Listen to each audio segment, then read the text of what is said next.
Welcome to Goodnight, Robin, your someone to say goodnight to. I'm your host, Robin Rice.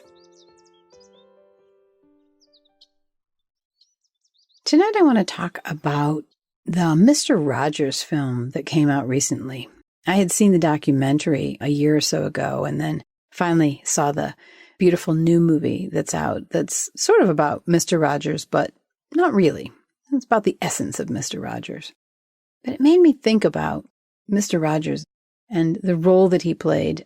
Keep in mind, my dad worked for a public television station. He was a director, and so we had Romper Room Live. I was a part of that, and I was always behind the scenes, behind the cameras, not in front of the cameras, but usually, although I did that a little bit too. I did some with my mom, and I got to meet Madeline L'Engle and interview her once, and that was pretty amazing as a kid.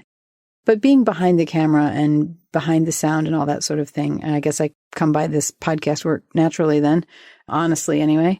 But watching all of that go on, I remember looking at those shows with a little bit more of a critical eye because we discussed them. My dad discussed them with me. He discussed advertising with me. We just had interesting conversations about, what does it mean to make a good story? What does it mean to be a part of something that's, big? We didn't have Mr. Rogers in our studio, but we ran it, or he ran it.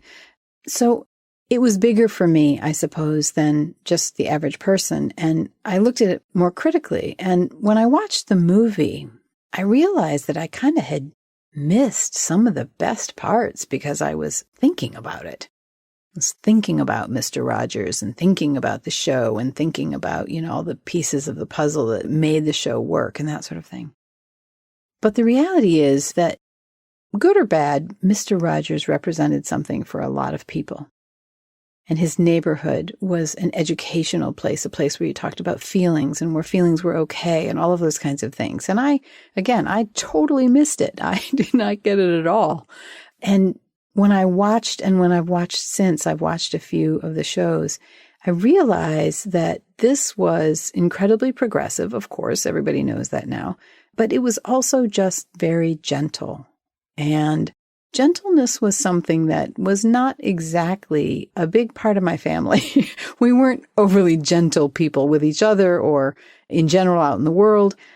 And I really value having learned gentleness. And it isn't my first nature. It wasn't my first nature. And I've learned that I really care about gentleness and kindness and simple generosities, if you will. And in that way, I wish I could be Mr. Rogers. I wish I could use Mr. Rogers' voice and mimic what he did and how he did it. But I can't do that either. I can only be me here. I can only show up with all the ideas that I have, all the stories that I have, whatever happens in my day. But in the same way that Mr. Rogers made everyday things become teaching tools, I guess you would say, I think of that this way. So I guess what I'm saying tonight is, hats off to you, Mr. Rogers. I missed the lesson when I was little, but I'm not missing it now. And thank you for all that you gave. That's our show for tonight. Thank you, my friends, for listening, for being a part of this. Good night.